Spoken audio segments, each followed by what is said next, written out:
welcome everyone. This is Trey on this Saturday on the 31st of October, Halloween 2015.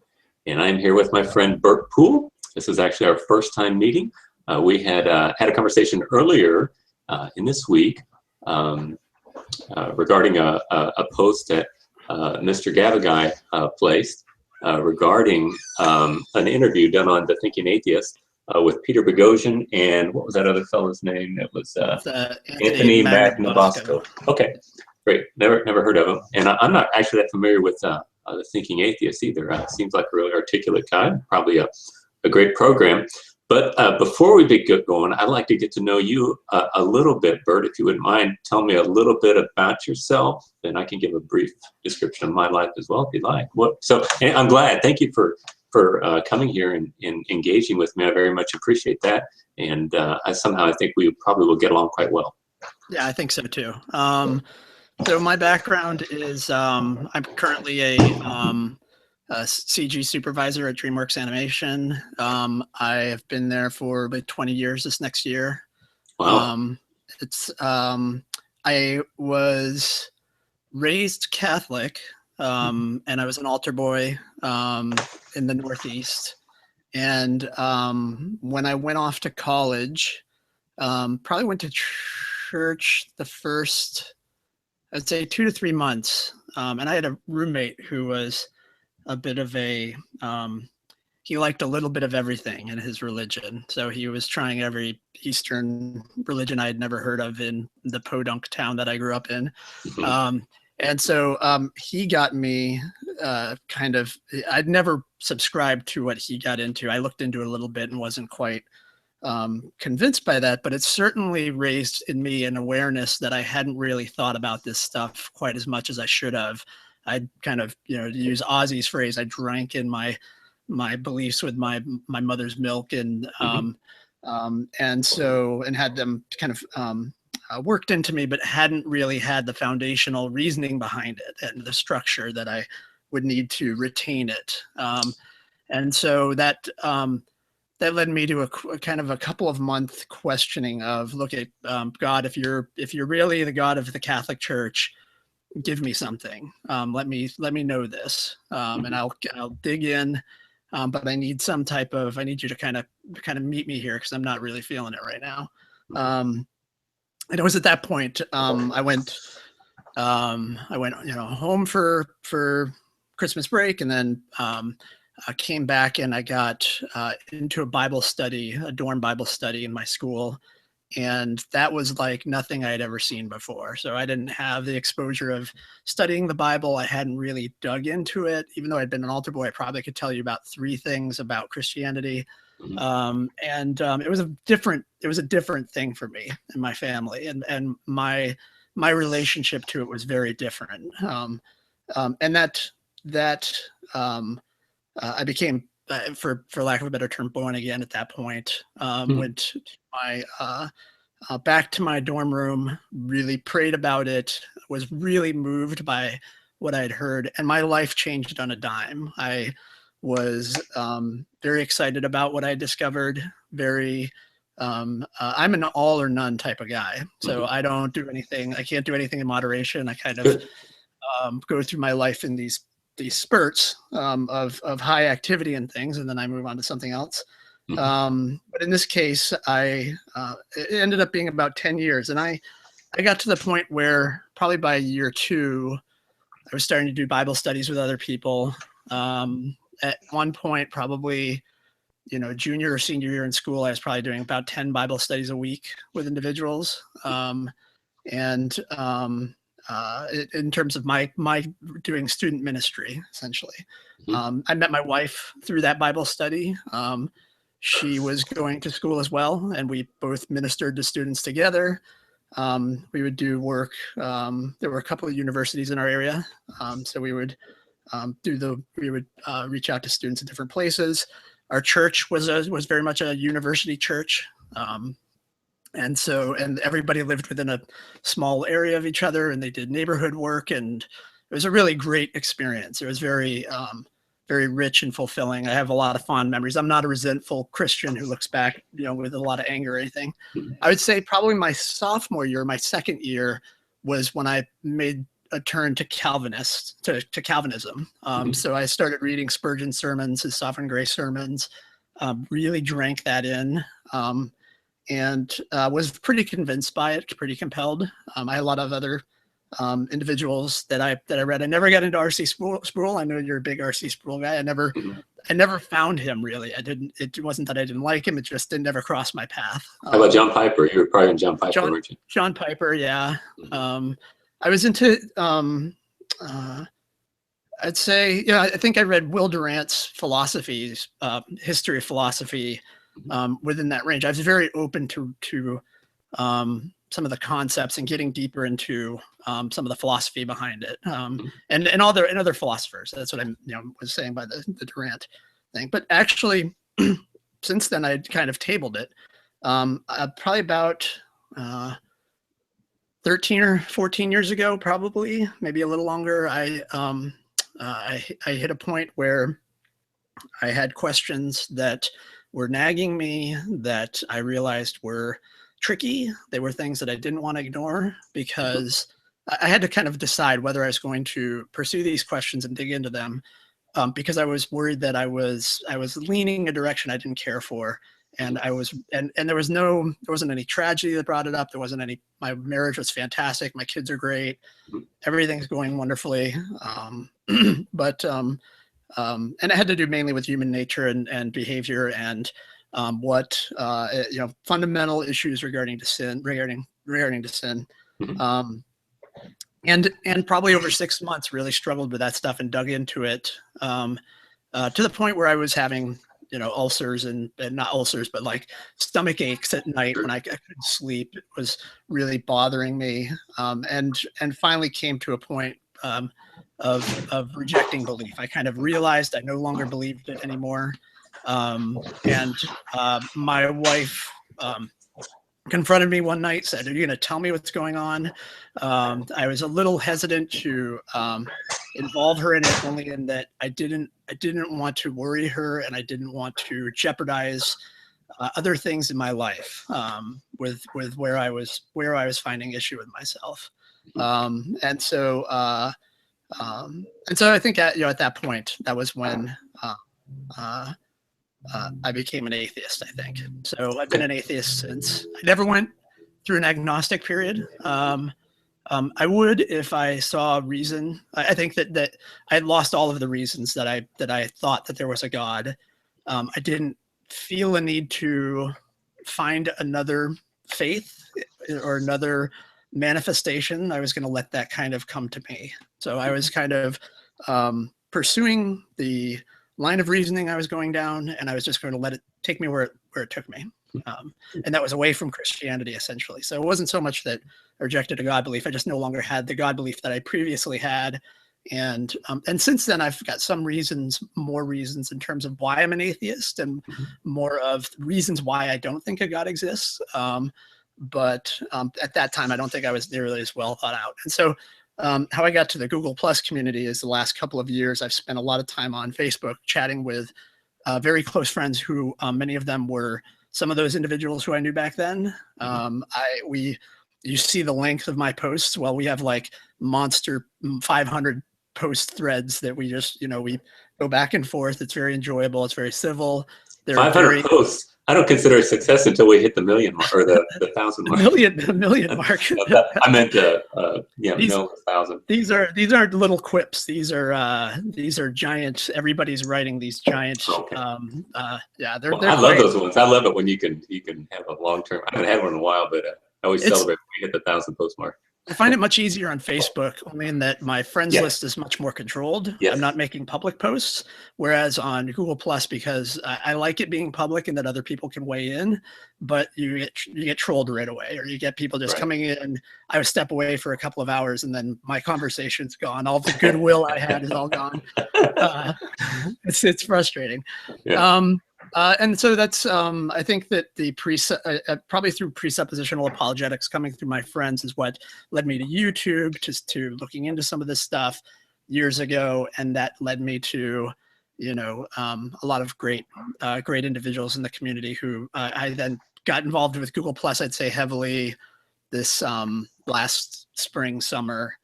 But I had been watching the community for years, I would say. Mm-hmm. So watching the shows and the hangouts. So well, excellent. That's a very very helpful background. Can you tell me about your family? So you're married, and on your picture do you have 4 kids? 3 kids. 3 kids. So is it 2 boys and a girl? Yes. Yeah. Okay. And my middle boy's son, just so you know how deeply committed I was to Calvinism. My son's middle name is Spurgeon. So excellent. Yeah, well, I love Spurgeon. That's great. That's really exciting. Yeah. All right. So what are the range and age of your children? I have 2 in college and 1 about to go into college next year. Okay, good. So you're almost done. Okay. Well, yeah. I think you probably know about me, but I'll just give a little bit of information that. I live in Kansas. I'm born and raised here. I became a Christian in 1986 in Northwest Arkansas at a youth missions organization called Youth with a Mission. You probably heard of them. Have you?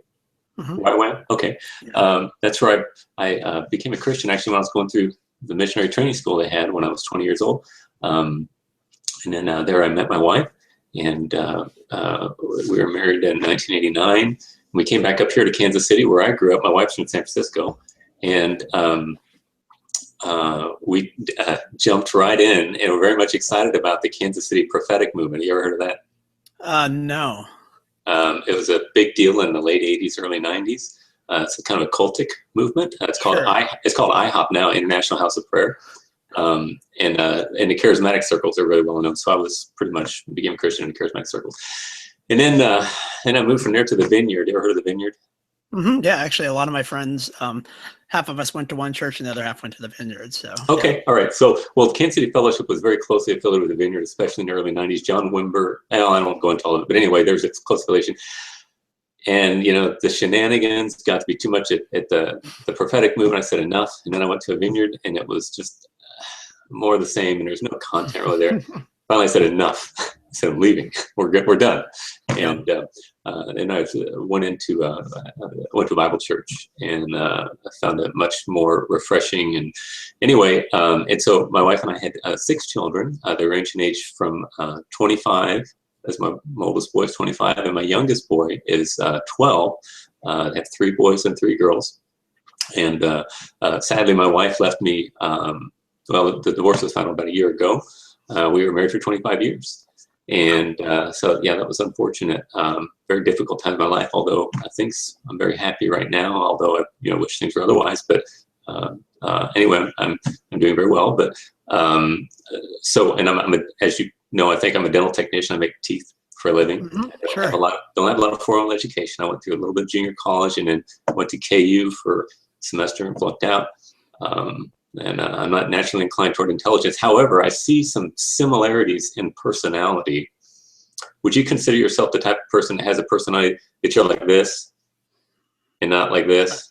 What, up and down, you're saying? Yeah. Uh-huh. I tend to think of myself as fairly up. So But I mean, do you have highs and lows? You're talking about like high activity, or are you talking about like emotionally low? Emotionally. I don't want to say unstable. Emotionally. That's how I am. Because you said you're all or nothing. That's me too. I said I got 2 warp 7 and stone cold 0. If I like something, I just get really excited about it. And I noticed on your page you said something like jack of all, master of none. That's what I say about myself too. Yeah. It's like I like to kind of do everything, and I'm just kind of. But but anyway, I'm very analytic though, analytical in the way I look at things, and if I like something, I'm 100%. If I don't like it, I just have no interest in it. So if I find a subject that's very fascinating to me, like the subject of ultimate issues, I find to be utterly fascinating. Even though it takes me forever to learn this stuff, I have this drive to just listen over and over. I'm an auditory learner, and I'll listen to things over and over. I work alone. One of the reasons I work alone is so I can listen to stuff all day long. I love just listening and interacting, jumping in and out on throughout the day and at work. It's very enjoyable for me. You and I are very much the like mind there in terms of just taking this stuff in, it's a lot of work, right? And so it's if you're not formally educated in it, where you actually got to devote time to it, catching up with those individuals, it's impossible, right? So how is it? I've been curious, because you come across to me as an intelligent guy who's well articulated. You've clearly done a lot of studying and a lot of work, and you've applied yourself greatly to these issues, because you actually, I feel like you have, for a layman, you have a pretty good breadth of things you've exposed yourself to a reasonable depth. Why did you not do so well in school? What was the... I'm just a weird duck. I don't know if I could pass college even now. And like I said, if something interests me, you know, I'm all over it. If it doesn't interest me, I can't make myself do it. I mean, there's certain classes I'd take in college, like statistics or something, I couldn't do it. It's funny because, you know, most people who are rationally oriented are very much into mathematics, and I hate math. And there's certain things that I just don't, I have no desire to want to do.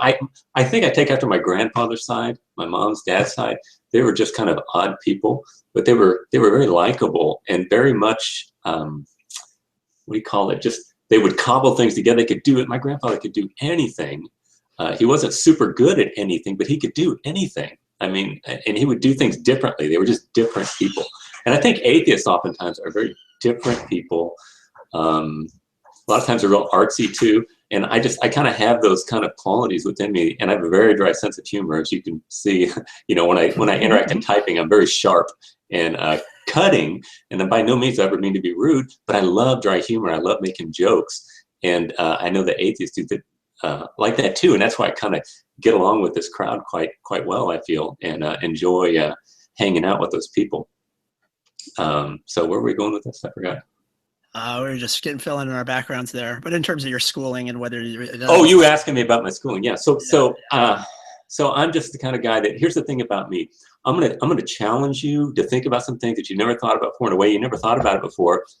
And then you're gonna say something to me that everybody understands is real simple, and I'm gonna give you a blank stare.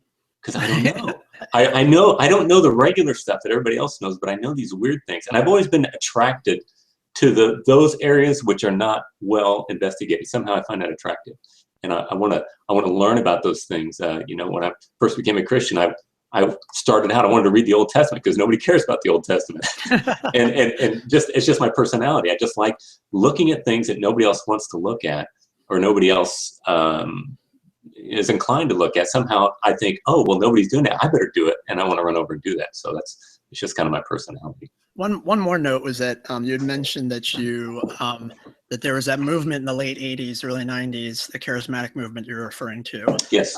The church that I arrived at was, I started going there in 92, and they were just coming out of a phase similar to that. And they were a Bible church, and had your description of why you weren't interested in Vineyard versus the Bible church is very similar to where I landed, where I feel like I was getting a much deeper experience in terms of knowledge and in terms of understanding in that church. So, yeah.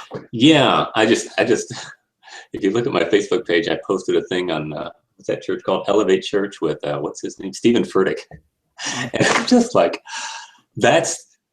I feel like the reason that America is such a mess, I'm going to get myself in trouble here, is because of those, I'm going to use a word my daughter told me I got to stop using, and I'm trying not to use anymore, those stupid happy clappy churches that want to dumb everything down. They want to teach people not to think analytically. They say theology divides, Christ unites, and let's just focus on the gospel. And there is an element of benefit to that. That's kind of the thing. I was saved in that environment, and I had very fond memories of my salvation when my early years was just a pleasure. But overall, I left the charismatic movement for a lack of depth and the plethora of dishonest people within the movement.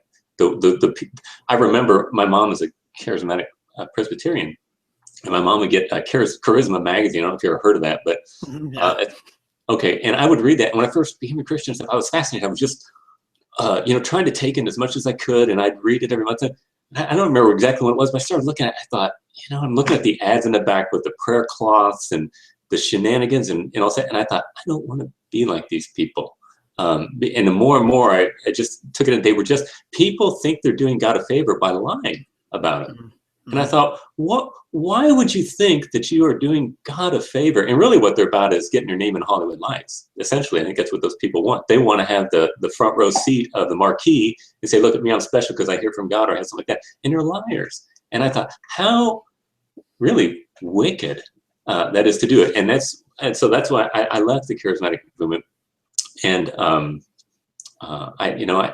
haven't looked back. I have a lot of charismatic friends and a lot of wonderful Christian charismatic friends, but that movement in and of itself, I think, is very weak. And so when I say, I don't want to say the whole charismatic broad blanket, but I talk this movement like Joel Osteen, and I even play Stephen Furtick, and I'll even play Rick Warren somewhat to that degree, and with people who focus on the gospel, and that's it. In other words, I'm just going to get to heaven. It's not about getting to heaven. It's about knowing their creator and having an intimate relationship with him and loving him as the pleasure of our lives. And that comes with the mind.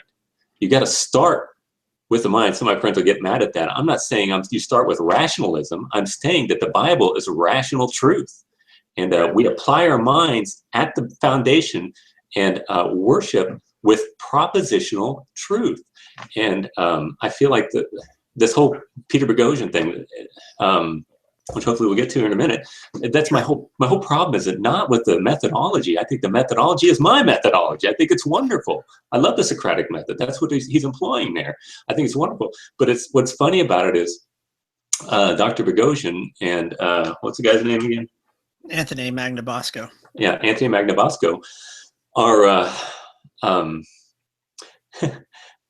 who was it? Hogtie. I had a hangout 2 days ago with Hogtie Champ, and he was talking about how there's this big inflated belly of Christianity, and basically what's happening now with the internet is people are talking about things openly, and they're deflating that big belly of Christianity today. And I agree with that, right? Because, and this is exactly what Dr. Boghossian is doing. He's going up and asking these questions of people in a wonderful fashion that basically just says, well, can you tell me what you believe and why you believe it? And it just exposes the fact that these are all happy, clappy Christians, these kids and these young people in college who are Christians. And that's what I told Hogtie. I said, they've never been to church. They don't even know what church is. They've been to youth group, and they do the stupid games, and they got the goofball youth pastor. And I don't want to broad brush all of it, but I think it is pretty accurate. They got these immature, silly youth pastors that are more interested in having fun and drawing people in, and they never teach them the Word of God. They never teach them systematic theology or doctrine. These people have no idea what they're talking about. So you got guys like Dr. Boghossian who comes along, and Mr. I'm going to get it, Magnabosco. Yeah. Magnabosco, yeah. They come along and they challenge people, and you think, wow, they got something to say. Yeah, they have something to say that you don't, to the Christians, you have nothing. And they're like, yeah, I guess I don't.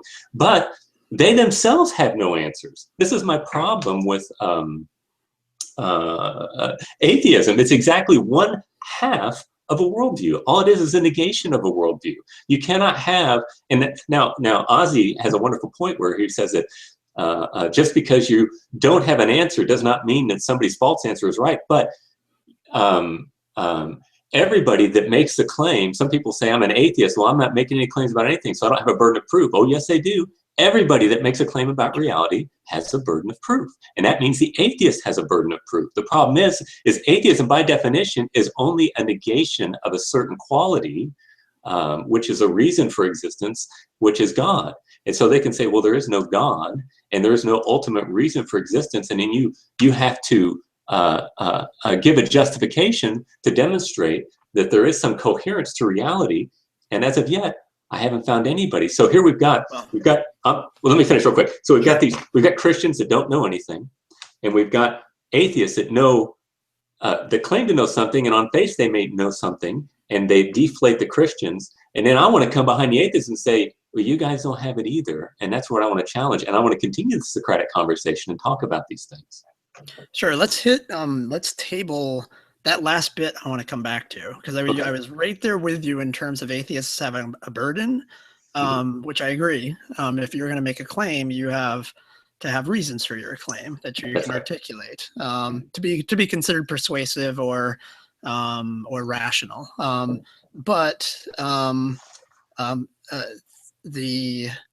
In terms of dropping you off at the door without an answer. Let's talk about that after we get past the apologetics and whether the nature of Peter B and Anthony's. I'm going to use shorthand here for them. Sure, so that's Peter fine. and Anthony. Peter and Anthony. Yeah. So Peter and Anthony have I don't actually. I've seen some of Peter's lectures. I haven't read any of his books. I've actually probably been more exposed to Anthony. So he has a really great street epistemology channel. And the thing that I think, what I would say is that in terms of seeing him act and him work, is that I would agree with you in that he's bringing people who don't have the foundation they should have to have the beliefs. They have confidence without warrant, right? They don't know why they believe, right? So he is in bringing questions to them, and he asks questions like, he'll start off usually with like a 1 to 100 scale. How confident are you? And then he'll start asking them what contributes to your belief, essentially. What would you say is the main thing that compels you to have that level of confidence? And most of the time people will say something like 100% or 90%. In a presuppositional way, in a way. Yeah. He doesn't hit a lot of that. But the Christians are kind of walking in that vein. I think I'm not a presuppositionalist, and I see it as a big problem. Yeah. So he'll I don't want to put this the wrong way, but he essentially lets them dig their own grave, essentially, or hang themselves with their own rope, right? And I don't think I actually think he's fairly sincere in that he'll usually have he'll have some reflection after the discussion that when he like live streams some of these now. He used to just record them, but now he actually live streams his interactions. So he's the atheist, Ray Comfort. Maybe. I think you might enjoy his tone. He's very careful to tell them, look, I want to let you give your answers, and I'm not trying to influence you or anything. He doesn't put words in their mouth. He's very careful not to. And I actually think what he's doing is fine. I think that the difficulty is, much like myself being susceptible to the Christians who are inviting me to Bible study, and I walk in there and I'm like, oh my gosh, this is the greatest thing ever. Throw out my entire worldview. Let me take this one on. It just goes to show how little I had reasoned my own worldview, right? So I had reasoned it all. All right, I'm willing to chuck this all. This seems great. All right, what do I need to believe here, right? It doesn't. So I think he's a little bit playing to the same thing, only in that I think you're right in that he's not giving them. I might put it that maybe, I don't know if he articulates it this way, but the feeling I'm left with is what some of them walk away with the conclusion, I probably need to go find some better reasons to believe the things I believe, right? That's not necessarily his point. His point would be, maybe you shouldn't believe this at all. You don't have reasons. I think a lot of them walk away because he'll see them again later. And I think some of them are, I had to go back and kind of reevaluate so that I could believe this, right? And that's, if you end up, there's nothing inherently that's a weird way to go about it. But if you come by reasons that you're persuaded by, the fact that it was ad hoc, you should probably be a little suspicious, but I don't think there's anything. It doesn't mean that you wouldn't come to the right belief were you to go back and look into it, right? To try to go and justify what it is you want to believe, essentially. So anyway, I think his I can't speak for Peter, but for Anthony, I think he actually does a pretty good job of keeping himself out of suggesting things to them. What I would say is that if, when my kids went off to college, I wanted to make sure that they had good grounding to reason about things and not simply, they may not have realized this, but they were free to believe in God should they want to. And actually my son said recently, he wants to take a religious studies course in college as an elective. And I want them to have the right tools to actually to actually come by beliefs and form reasons and or consider to form propositions and beliefs and to have those be justified and be critical of their own confidence in them, make sure that they have the appropriate confidence for what they could know about that. So so I'm sure that there are some parents who would probably watch this and see their kid responding to this guy and go, oh my gosh, this is terrible. My kid's not ready for that. But to some degree, that's why they're off at college and not living at home anymore, right? And if they're not ready for it, then maybe we didn't do our jobs as parents. Because our job, let's see, I was talking to Hogtie about his little kids. You know, he has some small children, and we were talking about the issue that that we influence our children whether we want to or not. But I always hear atheists say that, oh, I don't influence my children either way. And I'm like, come on, man. I mean, we all do. And we all, whether we want to or not, we influence our children in the way that we believe reality is.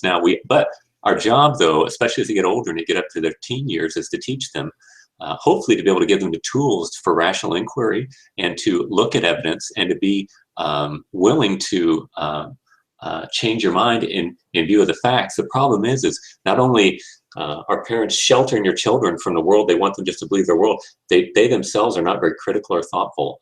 R.C. Sproul says this all the time, and I totally agree with him. He says, we're living in an age of almost the most irrational age in the history of mankind right now. That doesn't mean we're anti-intellectual, or I'm sorry, we're not anti-educational, we're not anti-technology. Those things are at an all-time high. But actually, through critical analysis and thinking about things thoughtfully, I think in the church, blind faith is considered to be virtuous, which is a travesty. But even in the world, and I see in some science world, you've got some crazy stuff going on where people are not thinking analytically. And this is why I am glad to see this kind of moving back to a philosophical, because what we did is we fell into scientific naturalism, which oftentimes repudiates philosophy, and they don't realize that they must go together. You've got philosophical presuppositions in order to filter the information of what you empirically understand. They're absolutely married,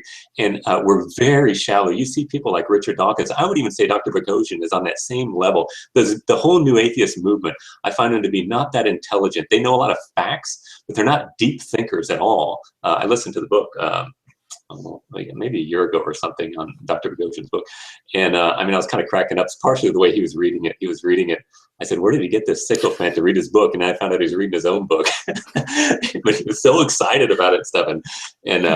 Anyway, but the idea that our children need to be able to have thinking, have the tools to think and to get information is very important. And so why I see a lot of these people falling away at college and stuff, but their parents have just sheltered, the helicopter parents have sheltered their children all their lives, and they want them to believe, because that's the way they believe. It's called the modernist world. It's those people who hold to these moral standards. They don't really have a reason for it. It's just tradition. And right now we're seeing an absolute attack on tradition.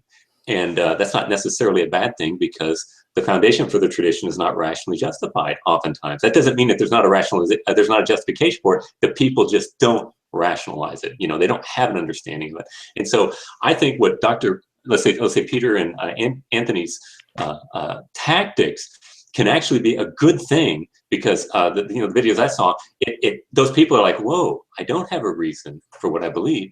And of course, the goal for Anthony and his interactions is to get them to be skeptics. But what I hear with those people a lot of times, like you said, I need to check into what I believe. Is it really for real? And so, and the absolute antidote, I don't know what you would call that, to this whole problem is, like I said, the happy clappy church. The people that they're just obnoxious. People that and they may be smart people, but when it comes to religion, they think that being they mistake childlike faith for childish faith, and it's pathetic. And I also I struggle with presuppositionalism too, because I think it also has this level the big thing I was telling Hogtie about this, we've got under Immanuel Kant, he was trying to bring a synthesis between empiricism and rationalism and put them together. And he had this idea. He said that everything that is every information that we have, we've got to be able to understand and be able to experience it. And so what he said is there are certain things that we cannot experience, and among those things are God, the essences of things. If I could look at the essence of this, this computer screen, this camera, I don't know what the essences are. I see the accidents, I see the outward qualities of it, but I really don't know what the essence of what it is. What is camera-ness? What is whatever? We can't see those essences, so we'll just put those in God and in ourself. We don't know what our self is either. We can't experience it necessarily directly. What exactly that essence is. So he put the self, God, and essences in this realm called the noumenal realm. And so what he did is he took reality and he moved it up like this, and he said, these things we cannot experience, therefore we cannot prove that they're true, but these things we really can. And so ever since then, we've had this it's Francis Schaeffer called it the two-story view of reality, where you got the lower level, which is the empirical, that which you can understand, those are facts. And then you've got the upper story here, which you've got the values or morals or whatever you have. And basically these are just the emotings, things that you feel are good and that you like. And reality can't really live like that consistently, because if in fact, killing human beings is part up here and it's not this part down here, then that's kind of a dangerous paradigm in which to build society on. So what my job is to do is I want to attack Immanuel Kant and say that this is on the same here. I want to bring these on the same level. In fact, you can experience God, and God is a veritable reality. And so, for example, when you say that God is on a scale of 1 to 100, how sure am I that God exists? I would have to say I can't say 100%, because as a contingent being, as somebody who's dependent for their existence, I can't have absolute certainty of anything. I've got to have faith. Bert Poole has to have faith. All of us have to exercise faith because we don't know for sure. What is a hypothesis? It's a faith statement. We're thinking, well, they could go this way. Let's check it out and let's try. And even when you verify it, you still cannot say you have 100% faith, because our senses trick us.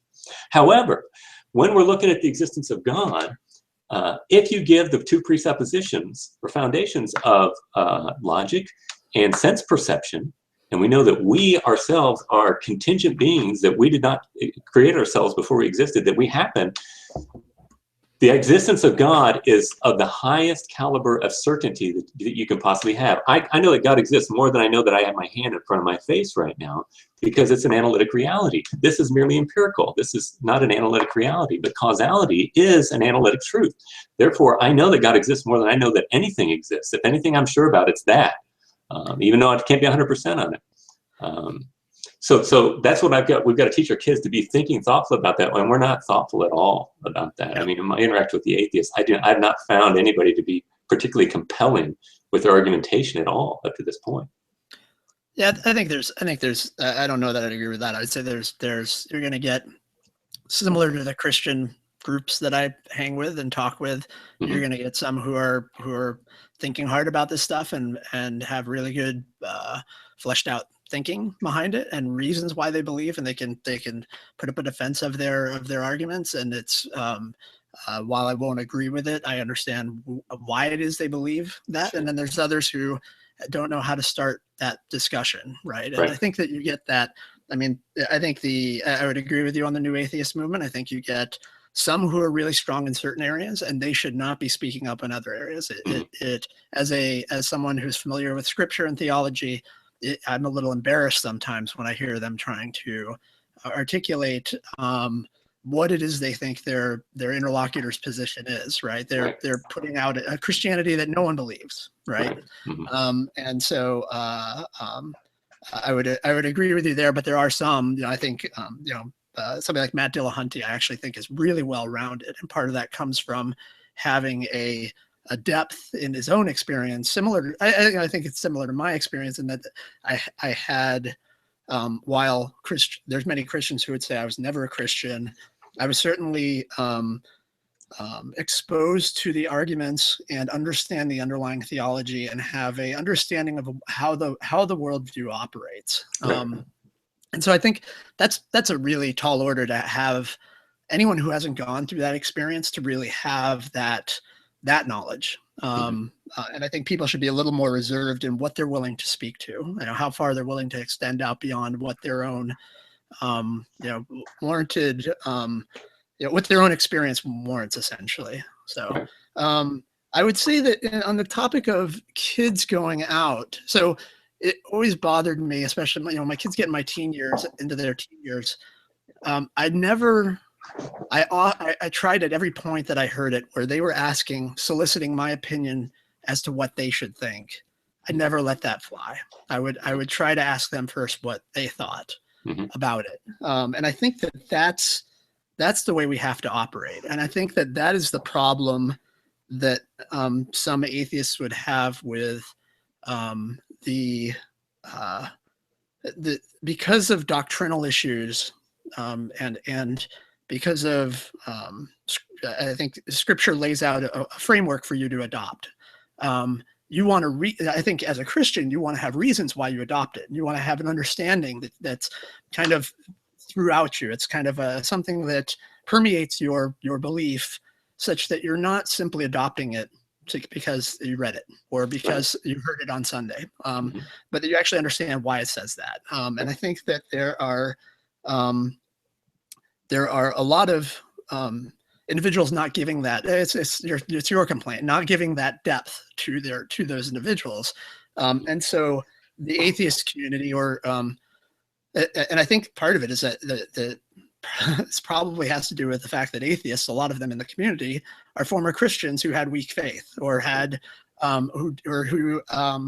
who became disabused of it and became bitter or resentful back towards it. And so they look back and go, look at, you're just indoctrinating, right? I think atheists and skeptics and theists and deists and everybody else can be guilty of not challenging your kids enough to get there on their own, right? You have reasons you believe it, but they have to have those reasons for themselves. They can't.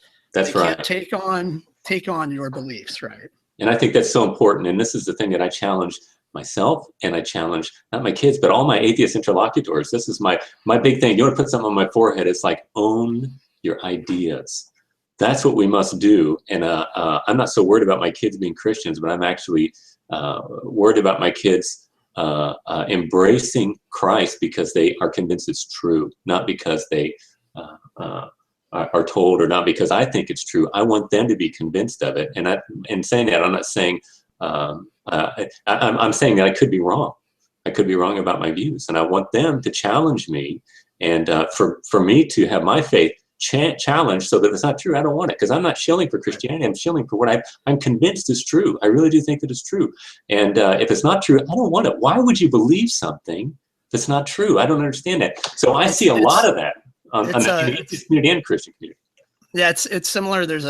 I've been saying a lot lately, and I'm not sure if I got this from someplace else but I've been saying to individuals that I find it the case that people want their beliefs to be right, not to have right beliefs, right? And so that's a good maxim. There was a moment.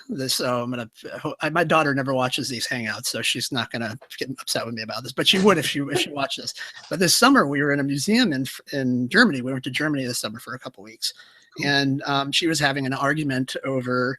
There was an evolutionary adaptation that she was arguing about my wife. I don't know how they got on the subject. It was about height related to races, and I ended up actually.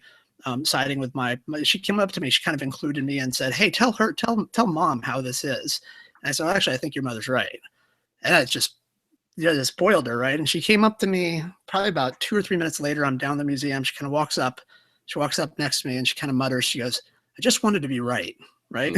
And that's a really tough position to be in. You have there's a desire for your beliefs to be right. And it's very difficult to find out that you're wrong.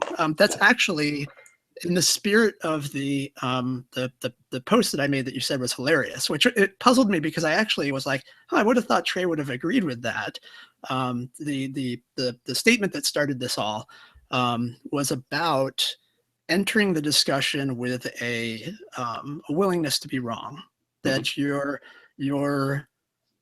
I have errors throughout my belief set, and this person could hold some revision for me if I walk in there guns blazing and put it off, or I take them in a way where it closes me off to that revision, all the worse for me, right? And I find that's kind of my difficulty in the Google Plus community is I feel like there are people who individuals are so put off by that they don't take them seriously anymore. And I think that's a bit of a mistake, only in that many of these individuals are putting forth arguments where when I engage them, so for instance, this has happened several times with Rational Theist Matt. So Matt Bell will post something, and because he is so unforgiving to my posts, he scrutinizes and picks them apart. I actually learn quite a bit in his responses. I start to find out, oh yeah, you know what, I'm off a little bit there. I need to think about that a little more, or he'll catch me, right? And so if you're only ever traveling in the circles where there's agreement, you're not butting up against anything that's going to really tell you anything, right? And I think that's actually something I'd like to see more in the atheist community, is more disagreement on issues and discussion about those issues. And I find that it tends to be that we end up talking about Christianity all the time instead of other issues. And when there are other issues, I find it really fruitful because you get individuals talking about morality. That discussion, Ozzy, JD, Hogtie, and Ward had a conversation about morality. And I really enjoyed that because JD and JD is not a moral realist, right. Whereas Ozzy is. And so they had a discussion about two different flavors of morality that aren't the Christian manifestation. And I actually learned a lot about where the differences are and where I side and where I see it being. And it helps me to revise. So I guess my point in that post was that you should always enter dialogue interested in learning something, even if it's not something from your opponents or interlocutors. You're not taking on their position. It's through the scrutinizing of yours that you may learn something that you didn't quite see. Yeah. You know what I'm saying? Yeah, I think Socrates said that, was it Socrates? Said that the first thing necessary to learning, the first step is to realize that you may be wrong, or admitting your ignorance. You can't, if you're not willing to admit your ignorance, you're not going to learn. And boy, we're living in a day right now where that seems like an all-time high in my life, where people are so confident about their views all around, and they're so dogmatic. We're seeing the right and the left, polarize in a significant way, and there's less and less dialogue, and it makes me concerned. But I want to disagree with you slightly on this, but I think you'll agree with me. There are a lot of people on Google Plus that don't deserve an audience, and so. A lot of people, I won't pay attention to them. But I also agree with you. I say that it's important for us, for people who disagree with us, that we have a lending ear and we are listening. One of the things I love about Google Plus and the fascination with the world in which we live today, with this thing where we can all have a hangout just like that. I can interact with somebody in Sweden or in Africa via Hangout. And what they do is the community is incredibly diverse. And I think that diversity brings enlightenment in many ways. Yeah. And we all have our little cultures, and we have these things that we believe. And you interact with somebody that's so much different. And your first thought is, that's really weird. And then when you get to know the person, you listen to them, you thought, that's profound.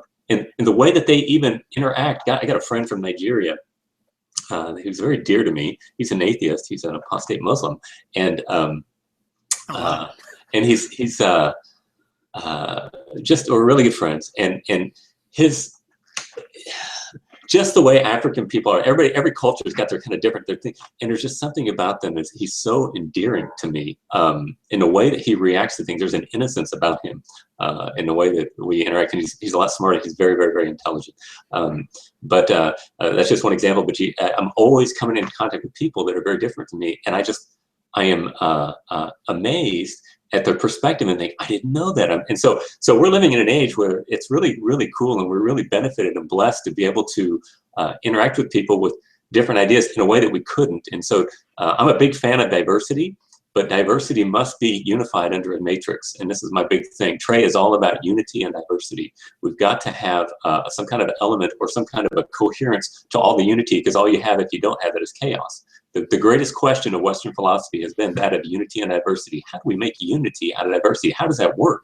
And when I first heard R.C. Sproul talk about that, I had no idea what he was talking about it. And the more interactive now, it's just like, oh my goodness, yes, that's it. Everything is unity and diversity. And I think we're moving into an age in the industrialized world, or Fox says the post-industrialized world, some of us are, that we are glorying in diversity without any coherent unity. And I say that the end result necessarily will be disintegration. That's what diversity without unity is. And you know that we go to university to make unity out of diversity. That's what it's for. We are the country called e pluribus unum, out of many, one. We have diversity with unity, but we're throwing off our unity and our meta-narrative that gives us that. And it's going to be just chaos. And it's going to be whoever has the strongest unity will subsume the diversity. And I worry about Western Europe. People think I'm an alarmist or something. Maybe I am, but I'm being honest with what I see there. I see Great Britain breaking up. I see the Western European states breaking up. They've lost their meta-narrative. They don't really know who they haven't had the definition. They're all fighting each other. And guess what? Islam has a very strong meta-narrative, and they're happy to step in and say, here, we'll take over. And they have a plan, and it's not a good one. And I worry about such things. Yeah, I would agree with parts of that and disagree strongly with other parts. I think that I see it the other way. I think that the growing pains you see are of evidence of things that hadn't given yet, that we're bound to give. And I think that those things, if you think about it like a fault line, you have some faults that give gradually. And I think we had a long time of like faults not actually giving gradually. You had things building up. And I think that what you're seeing now is you're seeing shifts, but I think it's inevitable movement. I think that you have where you're seeing disunity, I'm actually seeing unity. I'm seeing greater an increase of, I think that more ideas is fine. And I think that it's about nurturing discourse and allowing those conversations to take place. I actually think, I think Google Plus is a really good thing for this. I don't know that I want to see necessarily unity come out of it, although I think that there'll be a unity in the diversity. But that's those. Yeah, but you're not understanding what I'm saying. I'm not saying you're saying the diversity is great and to talk about great. That's exactly what I'm saying. I'm saying toward what goal? What is the goal toward this unity or this diversity that you have?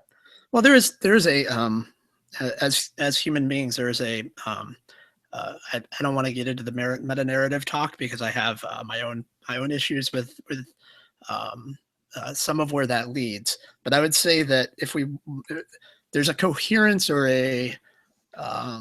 there's a unifying principle in the types of beings we are, right? And so I think that there'll always be a little bit of stickiness there in terms of our but what is it? Shared imperatives. There are things about our nature that are common, and so I think that these disparate ideas can exist out there and find root in common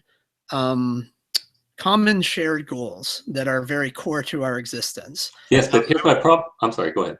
I would agree with you in that there are, for instance, there are militant Islamists who aren't thinking critically about that and whose beliefs actually override basic core principles within those imperatives that I'm not a fan of, that I don't want to see realized, and so we're going to have a problem, right?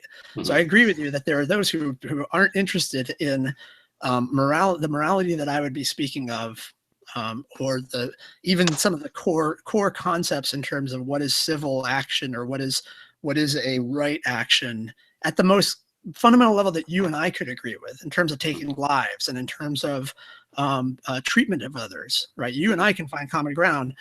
A militant, a member of ISIS who has a very skewed view of the world, has a dangerous view of, has a perspective that's not compatible, can't live alongside mine. So we've got an issue. So I'm sorry, Yeah, you were going to say. Well, you were saying you're all right. So you're saying there's such a thing as salvation, and we're all seeking salvation. I've been bringing this up a lot in my hangouts. That we're both seeking salvation. We're both seeking the glory of existence. And this is my problem with atheism: is that it has no reason for it. It's just an irrational emoting that they have. And to demonstrate, can we listen to a few excerpts from the interview with Dr. Boghossian and Anthony? Sure. Yeah, we can do that. I would. I disagree with some of that, but in the right. Well, we can talk about it. In the interest of staying on topic, we can talk about that another time, and we can stay on this topic. So, oh, that's where I'm wanting to go, though. That's where this is my problem with Dr. Boghossian. Can you see? Do you see me on the screen, or do you see this thing I put up? I can't see anything other than the. Am I there? Are you looking at me? Yeah, I can see you. Yeah. Okay, well, it's not up then. All right, I've never done this before, so I'm trying to do it, and I tried to make a list with the different areas, and I don't know how else it's going to work, but let's go ahead and try it. I've never done a YouTube share before. Okay, can you hear that? Did you hear Dr. Boghossian say something? Nope. All right, hold on. If you let it go longer, I'm not sure if it was a lag issue but I didn't hear anything. Okay. I'm going to go ahead and play the quote, and then we'll see if you heard it when it's done, okay? Here it goes. Yeah, I don't hear it. Can you hear it? No, I didn't hear that, no. You muted, and I was able to tell that you were playing something, but that didn't come through in the audio. All right, hold on. Let me see if I know if I can do this. I'm looking here to see. Do I have to do a screen share with this? Let's see. I think I have to do a screen share. Let's try this.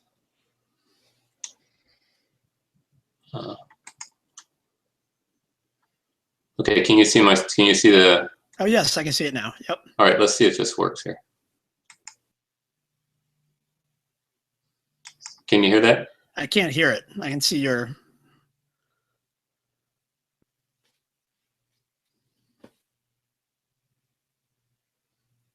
Well, I may not be able to do it because I don't know how to. That's okay. If you want to, if it's a brief statement, you can just go ahead and I'll take your word for it that he's. Well, I wanted to parse what he was saying specifically, and I can't really. I mean, we can talk about it, but hold on just a minute. Stop sharing. Go to Hangout. Is sharing your screen? Yes. Hold on. Let me just try just a sec here. See if I can figure this out. If anybody's watching this, can help me for the. Oh, here we go. Okay. I think it's working. Oh, there you go. Present to everyone. Yeah. Yeah. All right. Let me see if I can back this up just a tad. 38. Just a sec here. Okay. Can you hear that? No. Your screen sharing. Because I shouldn't have to screen share and YouTube to do everything. Anyway, I guess we won't. Darn. Okay, well, let me just talk about the topics that he spoke about. Let me get rid of this screen here so I can see you. Whoa! Stop that! Oh my goodness. Okay, there we go. Infinity. Okay. So the language, I thought, this is my problem with new atheism, is the language it is used, I find to be so amusing. And what they do is they speak with a moral imperative. In the first clip, he was talking about talking about people in an audience, and I think he was giving a presentation, and a woman said, "Oh, you're talking about atheism? Well, I'm going to get up and leave." And he said, "These are the people that we need to speak with." It was Inspiring Doubt or something like that was the name of his. Oh, okay. And she said, "That's what you're going to talk about." And she said, right, "Yeah." Yes. And she had her daughter. She had her daughter with him, and he said, "This is the group that we need to be appealing to." Yeah. Right. And so, and so, my question is, I want you to think about this. What is the need that Dr. Boghossian is appealing to that everybody is looking for? I think that what I was going to say earlier, and I think this is along those lines, is you would want skeptical Christians, right? Wouldn't you? That if you had a doctrinal issue that someone was proposing, you would want people to scrutinize that and have adequate grounds for adopting it. You wouldn't want them simply taking, so you want them to have a skeptical attitude, right? You want, it's a little bit, I don't find the inspiring doubt notion to be off from what actually you've been saying in terms of not being so certain and being open to revision and having a certain disposition towards arguments that allows you to hear where you may need to learn something. Learning is essentially when you're wrong about something, right? You learn that you're wrong and you've taken on something else. That's how learning operates, right? And so we want people to have learning, a disposition for learning and thinking critically about positions and having their confidence scale with what's warranted, right? So I think that I have many problems throughout that interview with how he articulates things, and even potentially some of that I suspect is a difference of opinion between he and I in terms of what the goal should be. I don't think we should be making atheists. I think we should be encouraging people to think critically about their beliefs. I was talking about this with, I think, Christopher Mowdy yesterday in a little back and forth, in that he was talking about moderate atheism. And what he meant by that was not being, I don't want to put words in his mouth. The way that I see it is that I'm an atheist. I want individuals to have have beliefs, and I want to go through that journey with them. And that right now has me as a provisional atheist, where I have certain beliefs that lead me to think that God does not exist. But that doesn't make me an advocate for atheism per se. If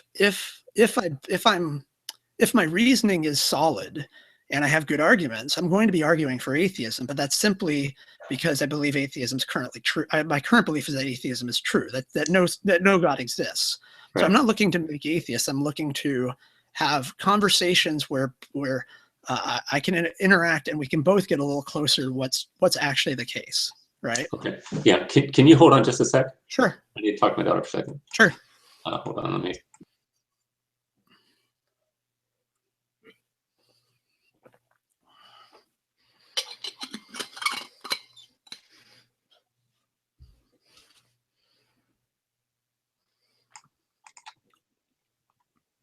Okay. Sorry. Okay. Well, that's not really what I'm talking about, though. Okay. What you're doing is you're saying the methodology that you want is the same as methodology that I want, that you want people to be. All right. So, I did a hangout recently with Greg Bray, and Greg Bray is Inspiring Doubt. That's his podcast. And I asked him also, I said, what is your goal? Your goal is not doubt. This is something that the skeptical community, I don't think they're very thoughtful about. They always glory in skepticism. Never does anybody want to glory in skepticism. If you look throughout the history of philosophy, every time a society embraces skepticism, it degenerates. And you talk about the pre-Socratics there was an impasse between Heraclitus and Parmenides, who were talking about being and becoming. Is everything changing, or is everything just an essence that's not changing? If you don't have some kind of being that's not changing, you can't have a changing essence for a foundation. And they went back and forth. And is it about being, or is it about becoming? And they could not come to an agreement on this. And what happened is people began to doubt. And they said, well, I don't know if these smart guys can't figure it out. Why can't I figure it out? Let's stop worrying about ultimate issues. Let's just worry about eat, drink, and be merry. I want to fill my stomach today. And this is also the age of the sophists, where they had these teachers who are itinerant teachers who would go from town to town for a fee. They would teach people. And they began to degenerate with the skeptical ideas that were generated because of Heraclitus and Parmenides. And they were considered today like today's Madison Avenue ad men. All they cared about, the sophists, was not about Socrates just hated him. All we know about sophists is what Plato talked about Socrates saying, and he was very negative toward them. But basically, all they said is, truth does not matter, but what works for me. It's a modern pragmatism. Is stemmed from Heraclitus and the pre-Socratics there, and Socrates shows up on the scene and is very passionate about truth, beauty, and goodness. And he said, we need to start looking for what's true, not what just works for me. And he's been credited not only for saving the Greek culture to think about things metaphysically and think about big picture things, but he's also credited with saving possibly the entire Western world with his thinking. And we go through these cycles over and over and over. So skepticism is not the goal. Skepticism, you want certainty. You want to be skeptical so that you can gain certainty. Would you agree with that? Well, let me, instead of agreeing or disagreeing with that, let me kind of lay out my case here. Is that I think that you can be irrational one of two ways. You can either be overconfident or underconfident in a belief, right? So you have warrant that you should believe something and you're not. That's irrational. You have warrant to believe something and to believe something to a degree, but you have more confidence than you should. That's irrational, right? So, in terms of skepticism is. I was having I was talking to my wife actually about this the other day on our walk. I see humans having a propensity to come to conclusions, to assign, I don't know if you've ever seen Michael Shermer's discussions about agency, and he basically says that there's he talks about type 1 errors, type 2 errors in terms of a false positive and a false negative, and that and not getting into his whole thing, his basic point is that we have a propensity for finding causation, for attributing without evidence or without enough evidence. We tend to believe things we shouldn't more often than not believing things we should. Right. Well, I guess that's a little funny to say it that way, but you hear a creak in the house, and your mind is instantly assumes agency. There's somebody there, or is there somebody there? Your first suspicion isn't, is that just you have this inclination essentially. And I think that skepticism is where that was valuable. And so we're going to disagree a little bit on this, in that I believe in evolution and in a development of traits that came out of survival situations and suitability for environment. But what I would say is that there was a time where this type of knee-jerk reaction was really beneficial. If Michael Shermer's point is, if you jump back from a bush and there's no snake there, you're going to live. And if there is a snake there, you're going to live potentially, because you're going to have to jump back. If you're going to exercise skepticism and stand there and wait for more evidence, in the case that the snake's not there, you're not going to get bit. But if the snake's there, you're going to get bit. So his point is that there's a propensity or there's a favored disposition towards believing and attributing causation and taking on propositions as and being confident in them. There's a benefit to being confident. I don't want my kids to go out into the world with half-hearted, flippant attitudes where they can flip-flop. Like, I want them to be stable. I want them, even if there are certain beliefs that maybe they don't have necessarily the solid ground they should, but I still want them to have those beliefs, because it's better than them thinking otherwise, right? Like, they haven't come to it themselves, but it doesn't mean that I don't want them to have that. And so the point would be that skepticism is where we can slow down and we can evaluate the warrant. And it's not meant to be hyper skepticism. It's not meant to be overly skeptical, but it is the setting aside confidence for a moment and provisionally taking on the position that you could be wrong about it, and evaluating from that point what basis you have for the belief, right? So I would agree with you in that if we're talking about the hedonists, or if we're talking about individuals who got tired of the status quo and said, wait, why do we believe this stuff? Let's chuck it and live for the day, right? I don't see that as exercising skepticism. I see that as a bastardization of it, or using skepticism to say, look at, we don't need this, but you're not being any more skeptical about your decision to go off and do what you want, right? You haven't weighed that at all, right? So, so skepticism for you is not the end game. Skepticism is an instrument for you to gain an end. Is that correct? I see it as a disposition, that you're adopting a certain stance in relation to propositions and evidence, and you're going to take your time when you can. Like I told my wife, there are times where I have to react really quickly and I have to make a decision. I don't have time to evaluate it. Sure. Then I got to do what I got to do. Right? Why do you do that? Usually it's because there's a time factor, or there's something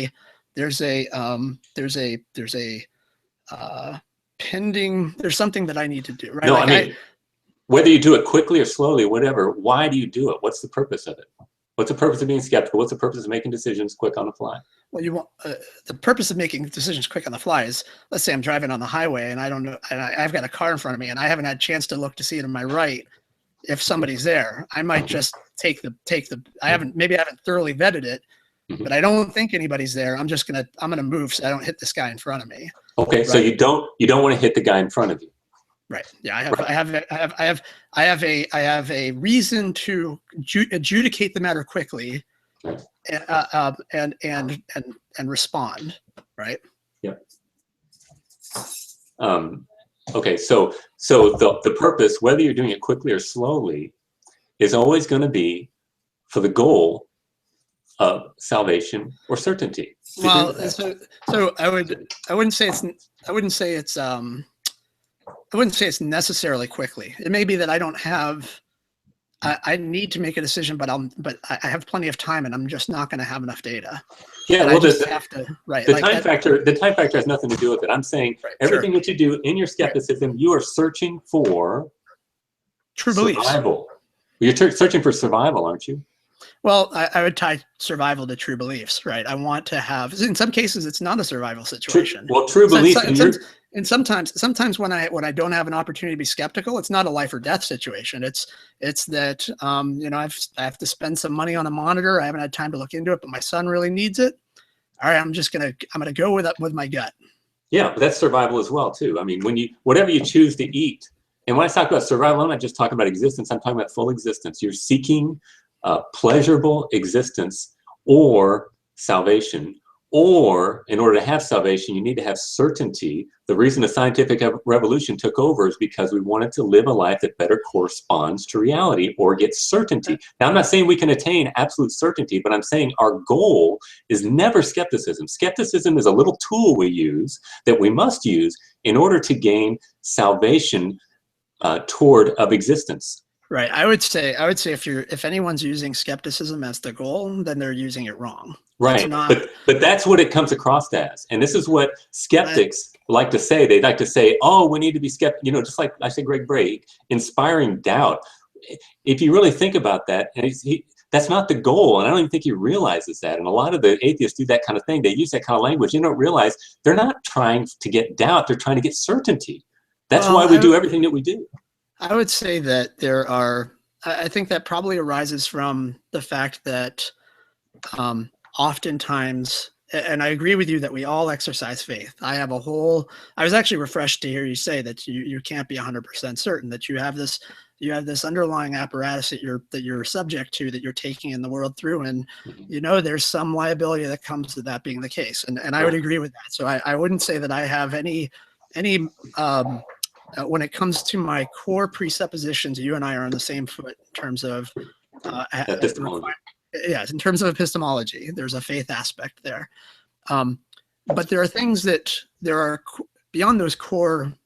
I see those core beliefs as the tools of rationality, and that beyond those, where I can deliberate and expose myself to evidence and make predictive propositions that I can vet and see if the theory actually fleshes out the way that I think it is. Where I can do that, I should, and where I can't, if it's not impacting my core ability just to reason, which I think I need to move on throughout the world with, where I can take my time or where I can set aside provisionally, it's not something that I see as being a matter that I need to form an opinion on right now, then I'm willing to say I don't know or put that aside. And I think that there's a lot of people who aren't. And I think you've mentioned some of these people that have there's a zealousness for certainty beyond what they're really capable to speak to. I think atheists have that same. There's a lot of people who put forward science as proof, right? When it's not proof. And one of my favorite statements by Ozzy is that all theories are underdetermined by the evidence, right? I think that's the level of confidence we have. We have enough evidence to warrant belief, but we can never say that is the case. That is, we can never apply that type of certainty. And so I think that there are people abusing skepticism in terms of not articulating it as a disposition. But I think when Greg Brahe's talking about inspiring doubt, I see that as the same reaction to the type of things that you're talking about in terms of people lacking good grounds for kids. I think that's actually the point of that street epistemology that at least Anthony's practicing. I haven't read his book. I can't really speak to how he practices it. Anthony certainly, I think, at least in his probably last 20 or 30 that I've seen, he's out there trying to get people to think about what are the reasons that you actually believe this stuff, and do you have good grounds, and do you need to maybe go and find better reasons for why you think a thing. And I think that's the inspiring doubt aspect that actually resonates with me. I think to some degree we can afford to err on the side of doubt, because if anything, I think we tend to be more confident than we should be. Well, my problem is with guys like Ozzy and professional philosophers and stuff. They say that we can't know anything, and they have this extreme agnosticism unless they're giving their own ideas. And it's like, come on, let's be consistent here. You act as if there's your view is very correct, but you cannot affirm anything if there's going to be absolute skepticism. And so from my perspective, it's not about doubt. Let's live consistently with what we say is true. This is what I'm challenging people to do. If you want to say we really can't know anything, then live that way and stop asking questions. I think there are those individuals who extend themselves too far out while they're being critical of Christians and others for having done this for having done the same thing, right? And probably a lot of atheists would say all Christians are extending far beyond, right? They see that there's not warrant or there's not reasons to believe certain propositions within the Christian faith. And so a lot of atheists will have problems with kind of the whole kit and caboodle, right? Which that's I don't really want to get into that, but in terms of someone like Ozzy, and I don't want to put words in anybody's mouth, but I've seen him say, you realize your epistemological limits, and then you get on with the business of reasoning, right? And he says that all the time. We don't use our reasoning to justify our reasoning. That's not what it's there for. He has a ladder analogy. I don't use the ladder to get further up the ladder. So I'm going to admit that I have this core set that I can never be certain. But I think that when and I know in terms of your relationship with him and arguing, and wanting him to engage you, I don't want to speak to that in any way, but I would say that in the times where I've engaged with Ozzy, when pressed, I feel like he's providing the same reasons that you would want to provide for your propositions. Oh yeah. No, I agree. And so it's not, his skepticism stops at the point of when he's reasoning, right? Or not. That's wrong. That's not the way I meant to say that. His uncertainty, he realizes that he's laying on a epistemological dilemma in terms of not being able to get absolute certainty. Right. But then he kind of gets on with that business, and he's willing to afford, or I'm willing to afford you and other Christians that same level of, I'm not going to question how it is that you know. I'm going to assume that you're evaluating things and you're coming to a level of certainty, a level of confidence, and we can move on from there. And we can evaluate how warranted your belief is, right? Okay, well, I think I generally agree with that too. I guess it's just my attitude. The final of those who are philosophically oriented, the final attitude toward them is they don't really give any. They don't really. They almost leave you with your feet planted in midair. Whereas I see somebody who's a philosopher like R.C. Sproul. He makes unity out of diversity, and he makes a beautiful tapestry as he goes through the history of philosophy, and he gives a great end game and very satisfying towards certain. We can't have complete uncertainty, but we can have a knowledge. There is something that really is true, and there is reason for life. That's my goal for everything, and I think that's your goal too. But you guys, this is my problem, and this is what I'd like to continue on is. All right, so you know, let me say one thing first to that, and then we can wrap up that side of the discussion. Is sure. You remember I said that when I went off to college, I had all of these beliefs that were they had no foundation. They weren't really the whatever pegs I had laid in the ground weren't very deep. Mm-hmm. And so the winds came along and my tent blew away, and I took on some whole other tent essentially. My worldview went bye-bye, and I adopted this other one, whole cloth. Mm-hmm. And I feel like that speaks to how poorly reasoned, and like if somebody was to approach me now, I have a lot of really well vetted beliefs that I'm pretty confident about, and I can give a lot of reasons why I'm confident in them. And it would be a lot of work to untie a lot of that, to just chuck the whole thing, right? Mm-hmm. And so where was I going with that? So I was saying philosophy doesn't lead anywhere really. Right. So when atheism not being a worldview, mm-hmm. and being it's something that can dismantle a Christian worldview, right? If you come to the belief that no God exists, mm-hmm. atheism doesn't get you the rest of the answers. It's not like a religion where it's going to come in and go, okay, and here's how things are. You can go study this and it's going to tell you it all. So when I actually walked away from faith, I was like, well, I still want to have answers. I still want to know what's the case. Right. But actually I would argue I had the fact that I had to go to lots of different areas. I had to go into philosophy. I had to go to biology. I had to go into cosmology. I had to go into behavioral biology, understand the mind. How does the mind work? What are minds? Or morality, right? Like I had to go read books on understanding human behavior and why it is we have moral systems.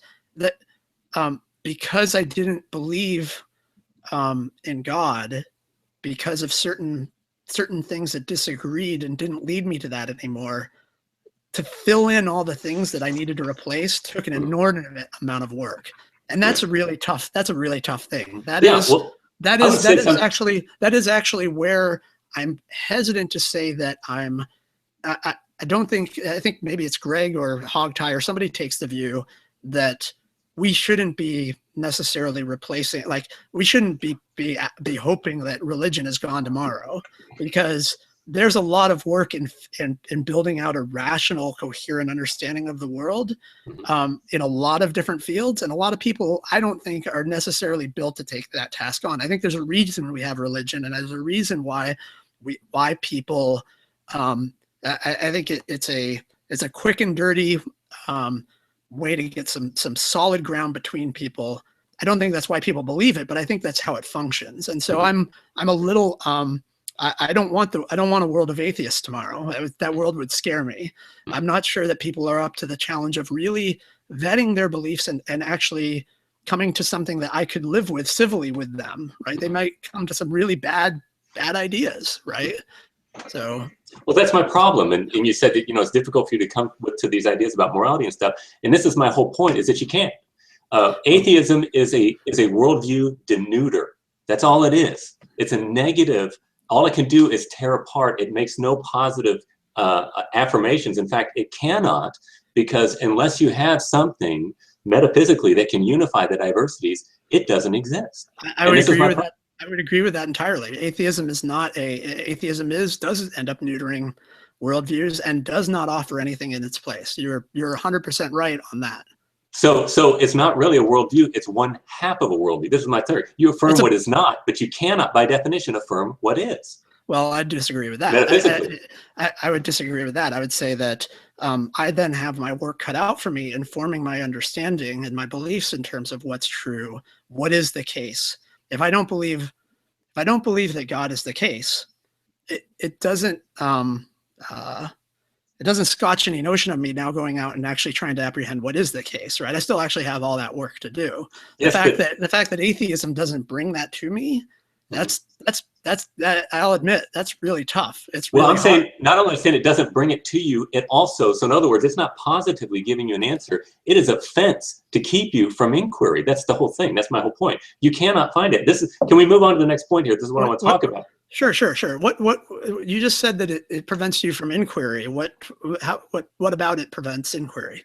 Okay, well, let's talk about it. All right, so my whole problem with Peter Boghossian, and I'm chuckling through this whole conversation he sent in, and I wish I could reference him because I thought it was just quite humorous.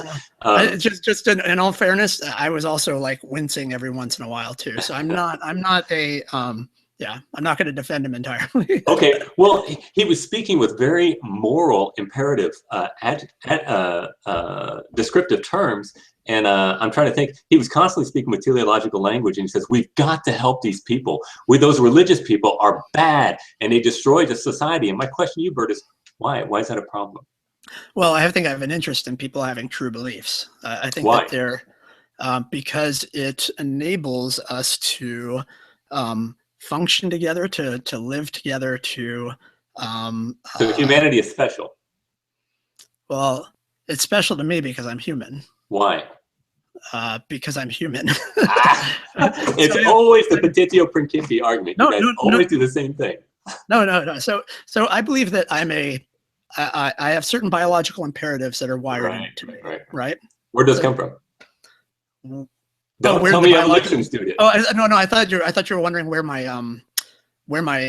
got this argument from. No. Where did these imperatives come from? In other words, you're speaking of teleology. You realize that purpose. Yeah. Oh yeah. I'm all about teleology. Yeah. Okay. So how do you have a value without a valuer? You have certain things that are suitable for certain conditions, right? Right. So I'm suitable for surviving, having a family, having interactions with Trey over the internet. But I'm not talking about the fact that you're suitable for it. I'm saying you, Bert Poole, are a valuer. In other words, you act as if life is intrinsically special, but then when you're asked to give a justification for it, well, it's really not. I have a biological imperative to survive. Right. Okay, imperative means that something must be by command. I see it as being something that's important, a priority for me. Right, but objectively, is it important? Yes, it is. For a being that has the traits that I have, my existence, that's the way it works, right? Values No, that's not the way it works. That's what you're special pleading. No. Values are related to a telos, right? I'll agree with you on that. Okay, what is the telos then? My telos is to survive and have kids. Okay. And to raise them to raise them to have kids. Toward what end? To raise them to have kids. For no reason, right? The reason is to have more kids. Where did that reason come from? So let me ask you this: what is an ant's reason for finding sugar in my kitchen? Salvation.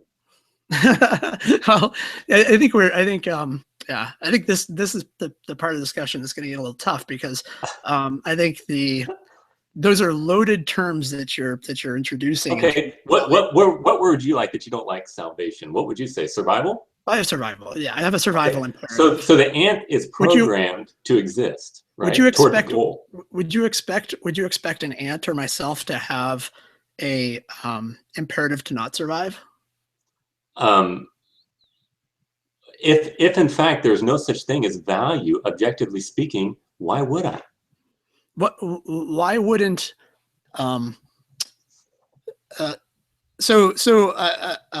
All right, this is kind of going to get us into the weeds a little bit, but I think it's important in that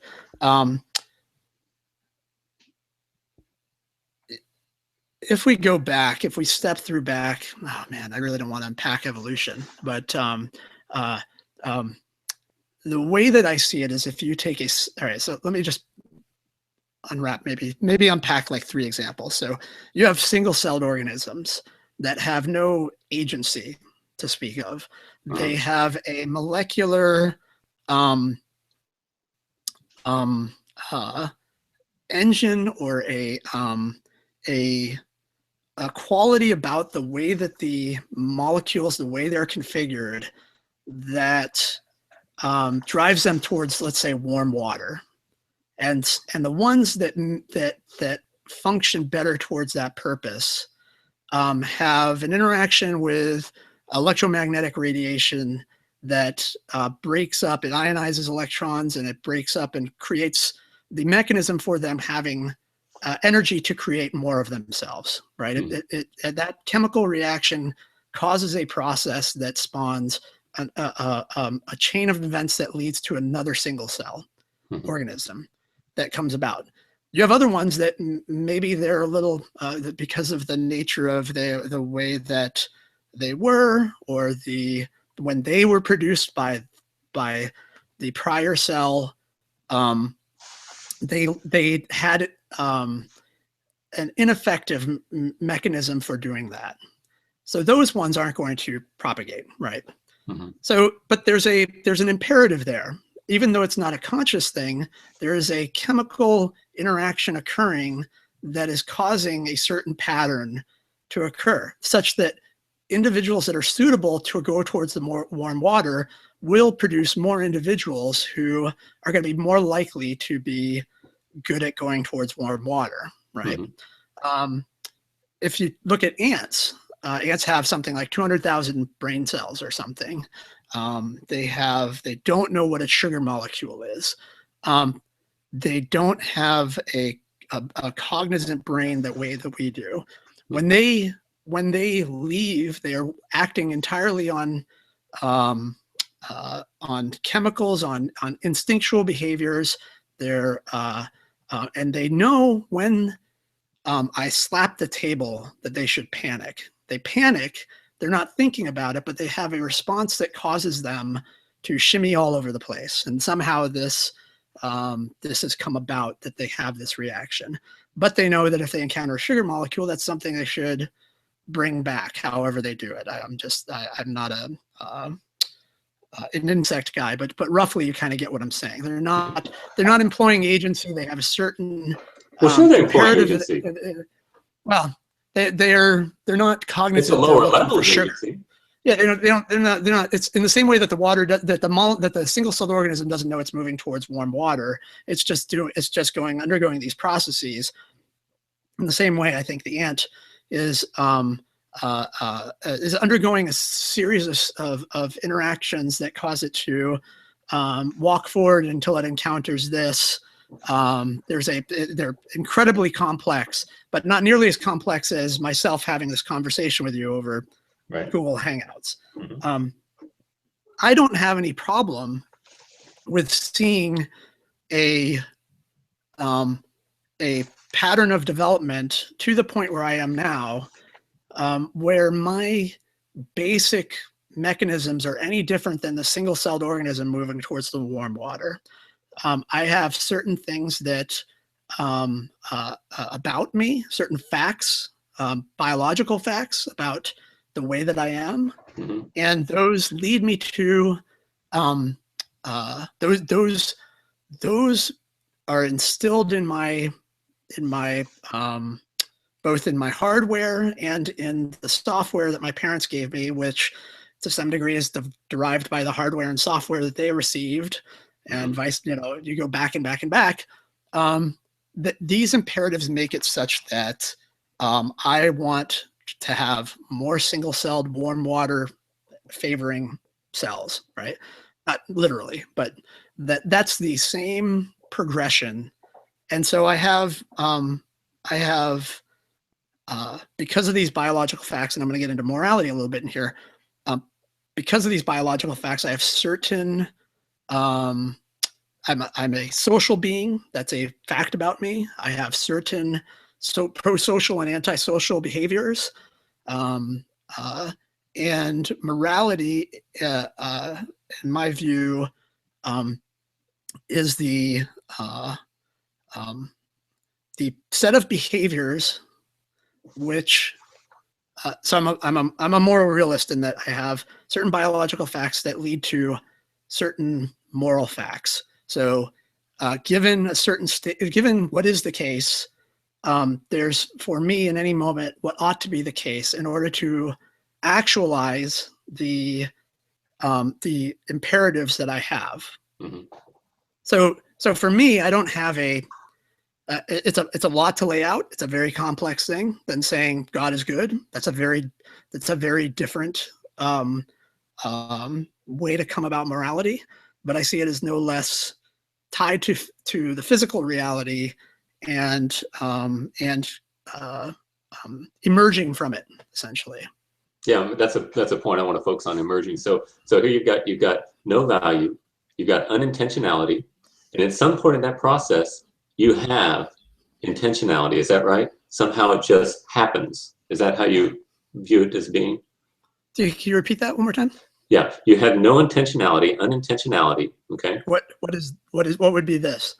This you said a single-celled organism. I don't believe in common descent, but from your perspective, sure. You have a single-celled organism. Well, has no. I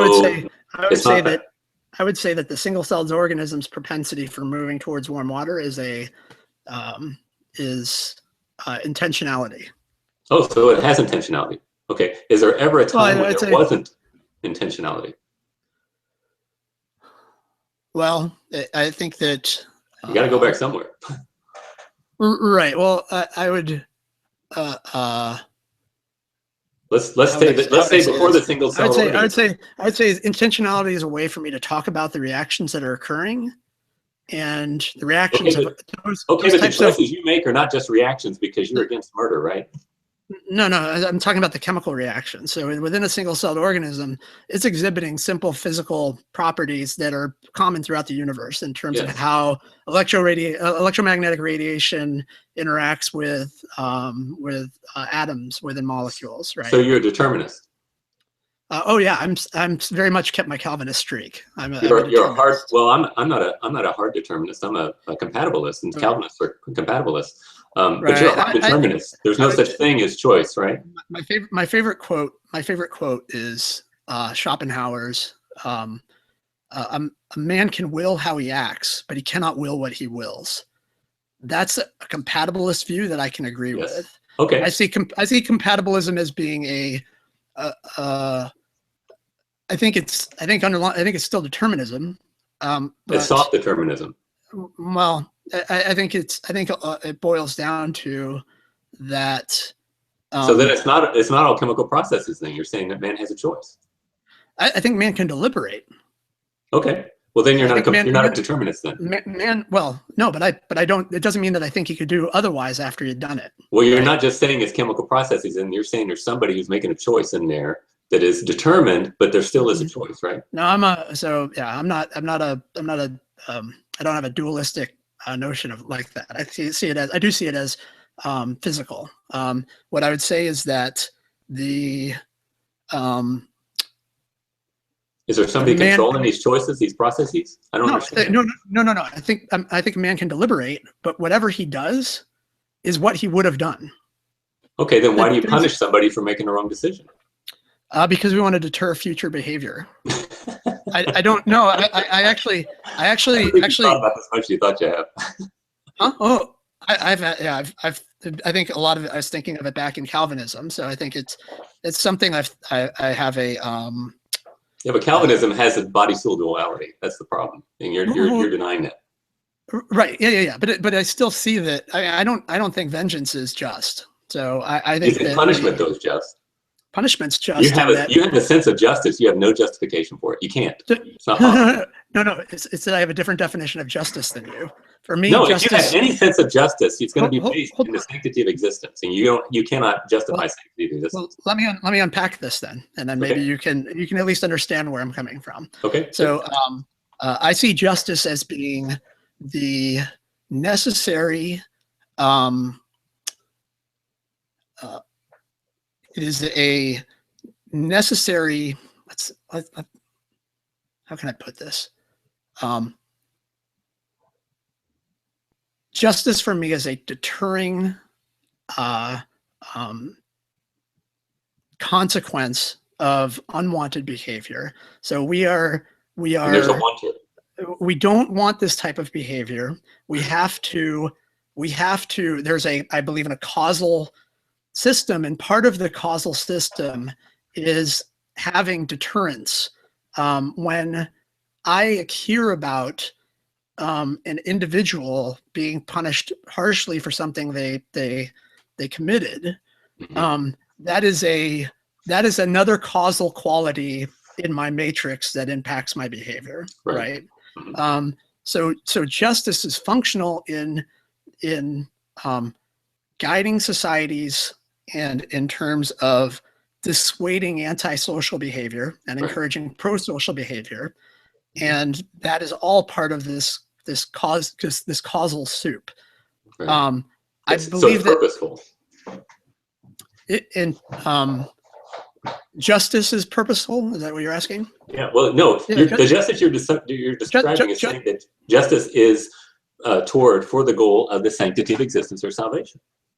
I would say justice is for the supporting of the moral framework that a society has. Right. So it is for salvation. It is to prop it up. For I would salvation. say, yes. I would say for flourishing, or I would say Yes. for other bits. But I'm Aristotelian in terms of eudaimonia and the life well lived, and so I think justice serves that purpose. I don't see vengeance, however, or an attitude of vengeance or pride for that matter. For instance, I work at DreamWorks. I have a very prestigious job, but the difference between me and Trey Jadlow is I just simply wasn't Trey Jadlow. I wasn't born to your parents. I wasn't born in your circumstances. I don't have your skills. None of that is something that I initiated myself. Once I get in, I think I have certain things that I do that people reward and encourage, and that fosters more of that in me. But in terms of ultimate responsibility, I find I was on a murder trial like 4 years ago. I was a juror, and I look out at that woman growing up in central LA, having shot someone, and I hear the entire her entire background comes out in the trial, and we have to punish that crime as a deterrence. But I find compassion for her. She is not me. I want to actualize conditions where people like her don't grow up in those conditions. So I have a purpose. It's not a sit back determinism of, well, we'll just see what flows out. I have a certain motivation to change, people's situations. Yeah. Yeah. And so you're conceding everything I'm saying. I'm saying that you have a goal for salvation or the purpose of existence. But when you step back and say, does it really matter? You got to say no, because there's no teleology to it. There's no efficient cause to Darwinian evolution. It matters to me, right? I have my own but that's just a just so story. You're not giving a reason. You're just saying it is this way because that's the way I am. That's not a reason. How does unintentionality intend intentionality before it exists? I gave you an explanation as to why I have these imperatives, right? Why I have these desires. No, you just gave me just so. You said I have these so that I can survive because it's. Don't you remember there's the whole line of talking about how ants and single-celled organisms function towards. Yes, but remember I said you have unintentionality, and then you have intentionality arising somehow. How does that happen? Well, but unintentionality give rise to intentionality. Right, and I said that I don't agree with that separation. I'm willing to talk that way. So you're saying that intentionality has always existed? No, I would say that intentionality is shorthand for me talking about the chemical. So there is no intentionality. There is if we want to have a conversation about my actions, right? Which is important to you, right? It's like free will, right? So I can have a conversation with somebody about free will because I know what they mean when they say that they made a choice. Yes, right? but if the words have meaning, right, exactly, and we mean different things by our words. But we can come to a consensus and have a conversation, right? Right, which is why I can kind of, okay, I understand what is the definitions and framework he's working under. I can take those on and understand his position, but disagree. You and I disagree about core principles within the Christian faith, Sure. The existence of God. But when you tell me about God and you tell me about how it motivates your actions, or how you feel about things, or how you feel when you pray, I can understand what you might be talking about there, even though I can disagree entirely with whether that's actually the case or not. Right. But you can empathize with me that it's important if it leads toward existence, and you think that existence is important just like I do. Is that true? Yeah, I think we both probably believe that existence is important. Okay. Now, do you have a reason for that? I gave you the whole causal story as to why I think that's the case. So no reason. It just arose accidentally. Well, no, I gave you a list of reasons. No, I don't think it grew accidentally. I think it's a case of things finding themselves suitable. So it's not that it arose accidentally. So intentionality has always existed. No. Well, no, now we're back into the definition of I know, intentionality. it's like you haven't answered. Well, no, it's a, we're not going to be able to have that type of, we're not going to be able to take your understanding of intentionality and fit it into my worldview. That's right, because you can't do it. No, that's you not being charitable. You're mean. No, I didn't say that. When we do an internal critique, I step into your worldview and I adopt your terms and definitions, and I try to operate and I try to understand what you mean by them. And I would expect that were I to do an external critique, you would disagree on a whole lot of what I'd want to say or what I'd want to define in relation to your worldview, because I'm no longer operating with your given set of presuppositions and with all of that, right? And so it's the other way as well. If you want to talk about intentionality, you can step into my worldview and you can see what I mean by it. And I can give you within my set of presuppositions how I view it as a coherent thing. But as so long as you stand outside and try to force me down a path when we're not talking about the same thing, then we're just going to talk past each other, right? Right. Well, the thing is though, but whenever you critique somebody else's paradigm, you step in their shoes, you have a set of presuppositions that you're employing in order to make the critique. Do you agree with that? You can't shed them all, right? That's right. So you've got to have some presupposition that you're foundational upon. But I'm saying in order to step into your shoes, I cannot make any sense because you have not given me an answer. I think you would like to be able to shed as much as you can. You don't want to carry all that baggage in. You've got to have the instruments of logic. You must have those. Oh, sure. You must have you must have sense perception. That's the two ones that we both got to have. Those are epistemologically indispensable. Sure. Now we make mistakes in our sensibilities, but you got to understand something that we've got to have those tools in order to make the inquiry, and we've got to have presupposition in order to have anything at all. And so using those two instruments, I've challenged you to give me an answer, and you haven't done it. You're saying, well, I can't understand it because you can't step in my shoes. We're stepping in the same shoes, bro. No, I think that you're not adopting. You're not wholeheartily adopting. When you go like this and you go intentionality or not intentionality, that's okay. Is intentionality always existed? Let's ask it again. Not in the way you're talking about it. Okay, in what way has it existed then? Well, you have to understand, I see intentionality. You're equivocating the term. You're saying intentionality means unintentionality and intentionality. No, I think it's that intentionality is a term that we use to describe a complex orchestration of events. And I think those orchestrations have always occurred. It's today that I can have this conversation and talk to you about it. So I don't think that language has always occurred or that language has always been, right?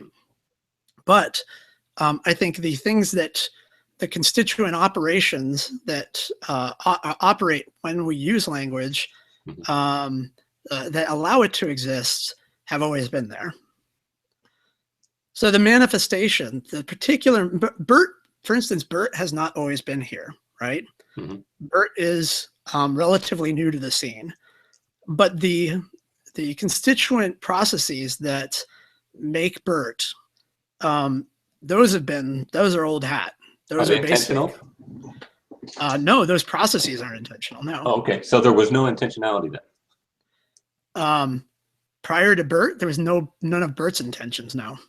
No, any intention in the evolutionary process as you see it, there was a point when there was absolutely no intention. Yeah, I think that's when I think I could probably give you that when the first cells, if we're going to call life reproducing, making copies, then if we define intentionality as action towards reproducing, then it coincided with whenever that occurred. Okay, so it occurred.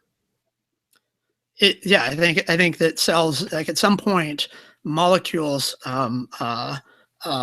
whatever that looked like, were reproducing. But I would not say that, for instance, a crystal or a snowflake or something like that is undergoing chemical processes, and I wouldn't call that intentionality. Exactly. But I would. That was only because the replication process to me is different than. But I see it as much more of a continuum and a less of a hard line than what I think you would tend to see it as. Okay, but all I'm asking you to do is justify how unintentionality can intend intentionality. When molecules first, it's very difficult to talk about because I don't have it's really hard. It's called the law of identity. You missed the because part. So it's very difficult to talk about because I don't have a model of abiogenesis to somehow talk within. That's a no. See, when you say that's right, that's not the same that's right that I would say. It's right that I don't have it because I'm not privileged to that to those events. Yeah, so you're special pleading. No, I'm simply saying, wait, so are you a guy that's a fan of saying I don't know in terms of like being able to have areas where you go, look at, I have certain beliefs, but they kind of end at a point. Okay, well, yes, I can, but here's the thing. If I'm a big fan of parsimony. If something is to be explained, you've got to have the simplest possible explanation. And if there's a simple explanation that is adequate, I cannot say I reject that simple explanation and I'm grabbing another one, but I don't know any of the properties of that other one. That's called special pleading. Would you agree that there are complex explanations for things? Absolutely. Okay. And are there sometimes simpler explanations for those things which are wrong? Indeed there are, yes. Which are wrong. Sometimes the more complex explanations are right. Yes, but they're justified. In other words, you can't just say they must. I'm assuming both have some level of warrant. Right. Yeah, so I'm going to go with the simplest one that explains the best. I'll go with the simplest one that I think is right.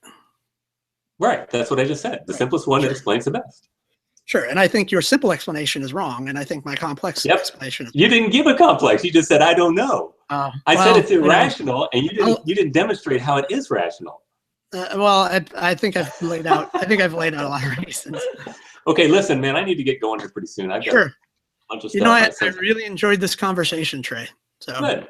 Well, I'm glad to get to know you. I think we're going to be good friends here on a Google Plus and yeah, you should dial back. You should dial back the snarkiness. Sometimes that I think more people would hang out with you if they.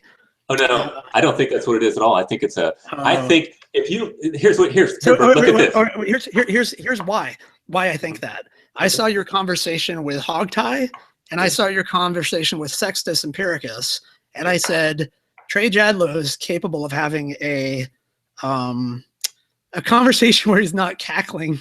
Tilting his head back. You watch this video and watch that I cackled all through this video as well. Did you really? Yes. I didn't see it. No, and I'm not trying to be somebody I'm not. I just when something is funny, I'm just like, oh come on. I wear my sleeve, I'm who I am. No, and I'm fine with it. I'm not trying to express my own frustration with it or anything. I'm saying that people might if you took a couple more words and when you choose to weigh in on something, and you could take this or leave it. Mm-hmm. If you're a little more charitable, you might get more people actually coming in and engaging and doing. You might actually woo the Aussies of the world, right? If you want to talk to Gary Edwards or Aussie, you're going to have to show that you're capable of having a little bit more charity, I think, than Okay. what comes across, than at least what comes across. Okay, can you demonstrate? I want you to go through my videos. I want you to find one that I was uncharitable. Any of my hangouts. I don't believe I've ever been that. Here's the thing. I think it is. I think people. You